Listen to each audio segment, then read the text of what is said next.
We are thinking baseball on the show today as we bring in the head coach of the Trinity Academy, head coach, baseball coach, and that is Matt Baty.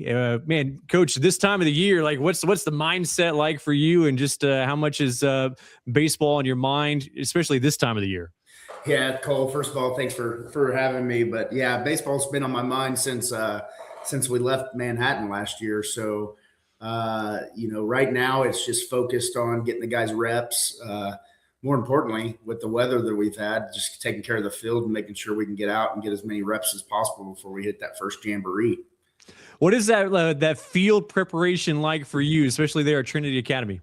Well, we don't have turf, so we have probably one of the nicest natural surfaces in the state for a high school. We take great pride in that, and so we're out there early, we're out there late, taking care of the field, making sure it's prepped, and we just put a whole new surface on and got it laser leveled, and so we're ready to rock and roll. I'm kind of like a field nerd, so maybe other people won't be interested in this, but like, I mean, I always find it fascinating. Like you talk about being a head coach at a baseball program, but it's almost like a full-time job as far as like a landscaper or like, somebody taking care of field. Like, what is that like just even year round taking care of the field? No, it is. I mean, we're fortunate. The previous coach, who's a good friend of mine, Josh Robertson, actually worked on the maintenance team at Trinity. I have a full-time job. I sell insurance for a living, so it's tough for me to get out there on an hourly basis. So when we are out there, we're taking care of it, whether it's fertilizing grass, whether it's cutting grass.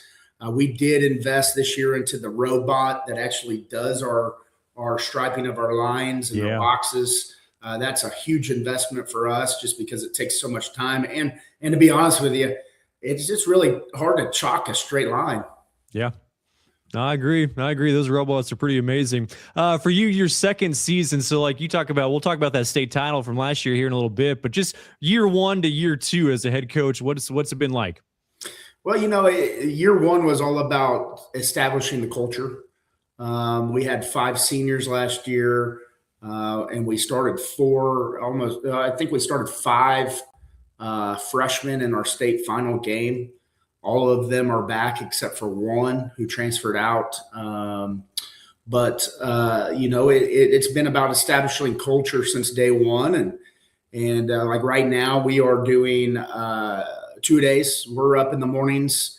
The guys are at 6 a.m. We have a group called F3 Wichita that is investing their time with the guys in the mornings and putting them through a hellacious workout, beat down, if you will, and then pouring into them with a devotional at the end. So that's a part of our established culture, and really pulling in on the adversity that we're going to face throughout the year. At some point, we're going to be down 5-0 in the 5th inning, and we can't panic. We got to be able to look to our shoulders or to the right or to the left and ask for help from our teammates. And so that's what our culture has been about, and we'll continue to establish that.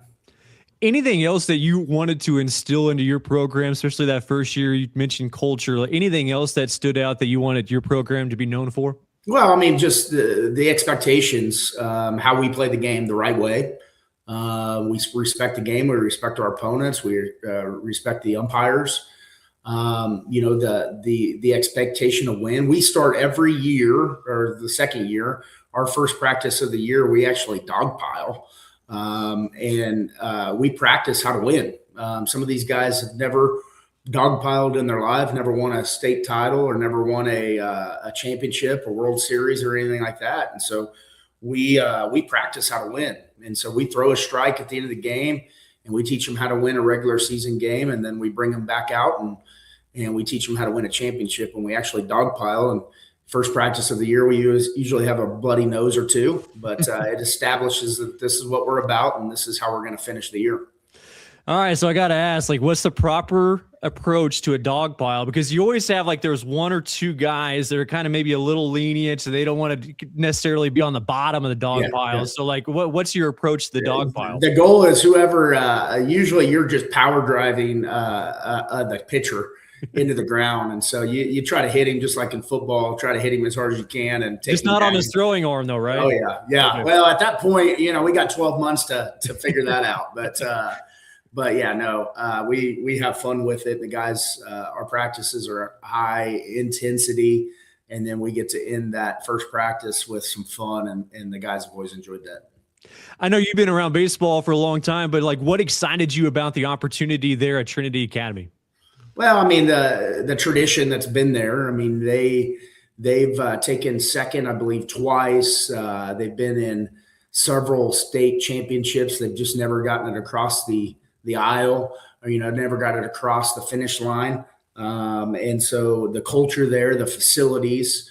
One of my best friends is the athletic director, so I know what he's about. I know the culture of the school, and so that was important to be a part of, and so it's a special place. It really is. We are a middle of the road size 3A institution, and what's awesome about it is most of our athletes play 2 to 3 sports because you have to.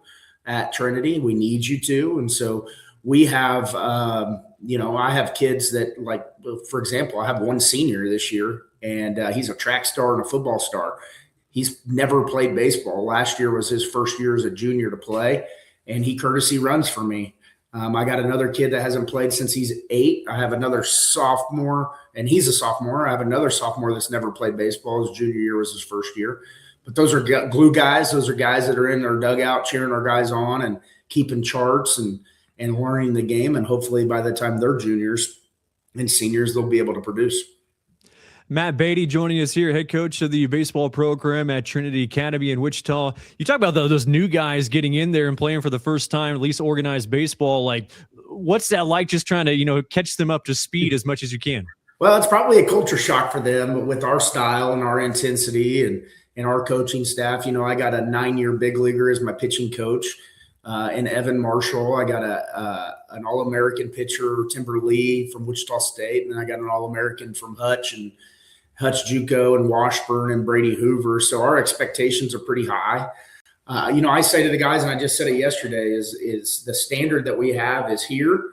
Your level's here. We're not going to coach. It's not my belief that we coach at their level. We're going to stay here, and we're going to bring them up to the level of our standard. And so terminology is the same as it is to our 3-hole or our starting catcher or shortstop as it is to the kid that hasn't played since he was 8 years old. And so the standards there, the expectations there, and it's just bringing them up to that level. And when they're ready, they're ready. Able to win that 3A state title last year in your first season, like, the expectations going into the year are always going to be to win, but like, could you see that coming, just the talent that you had and what their ability was? Well, yeah, I mean, we had the talent. We had arguably the best shortstop in the state of Kansas, had a chance at 3A player of the year going into the season. Didn't have the success he had in regular season that we expected, but postseason he went off. And JoJo Sims. We had Braden Roberts, a senior last year that is now at playing college baseball along with JoJo.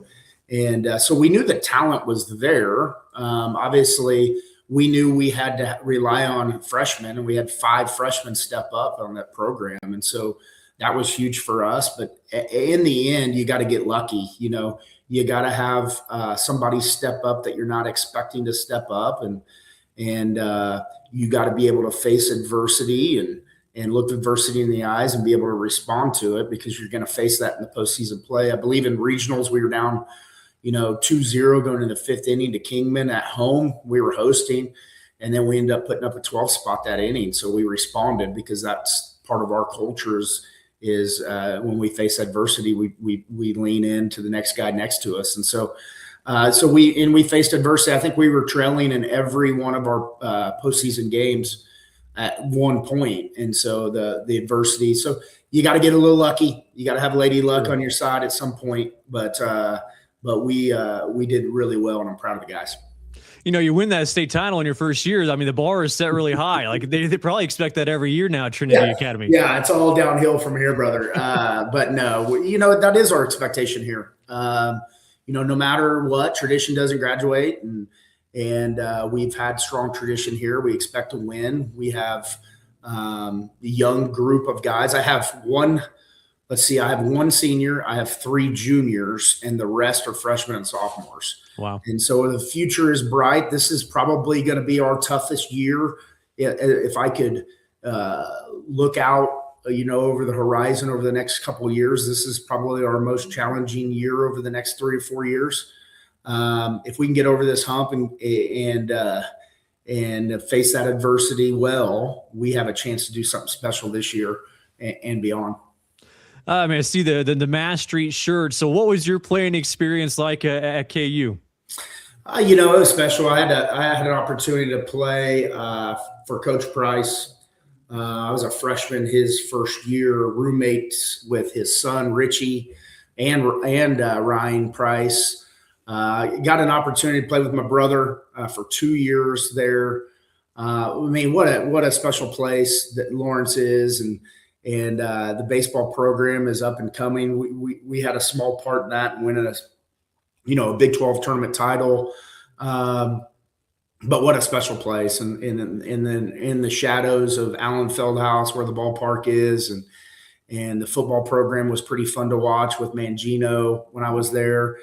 And then it's just a special place. And so I learned a lot, and I've taken a lot of what we do, what we did there, to what we do today, and in the teaching moments. So it's a special place, and always going to be special to me. I think there's a number of guys that, maybe have the opportunity to play with their brother, like at the high school level, but playing, at a Division I college for baseball with your brother, like, what was that like?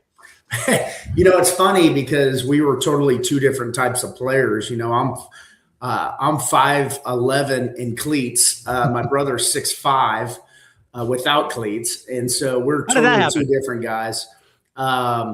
And I was a leadoff guy. He was a 3-hole. I was a middle infielder. He was a first baseman. He was a power guy. I was a singles guy.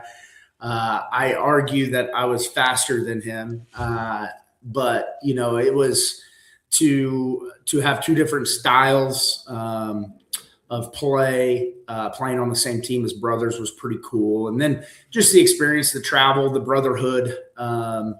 You're forced to grow up a little bit earlier when you have a brother there. He's kind of always watching your back and making sure you're not being stupid freshmen. But then, there's the funny stories of going to A&M, and I can remember the student section. There's 4,000 students above our dugout, and I'm leading off, and I'm nervous because they just played Thunderstruck for their warm-up song, and I swing and miss through the first pitch fastball, and the place is silent, and all I hear is "nice swing for a little bitty Baty," and my brother's in the 3-hole just laughing, crying, and dying. So those are fun stories that we share, and ever so often I hear "nice swing for a little Baty." So it's fun, the nice little jabs that we have back and forth about who was better.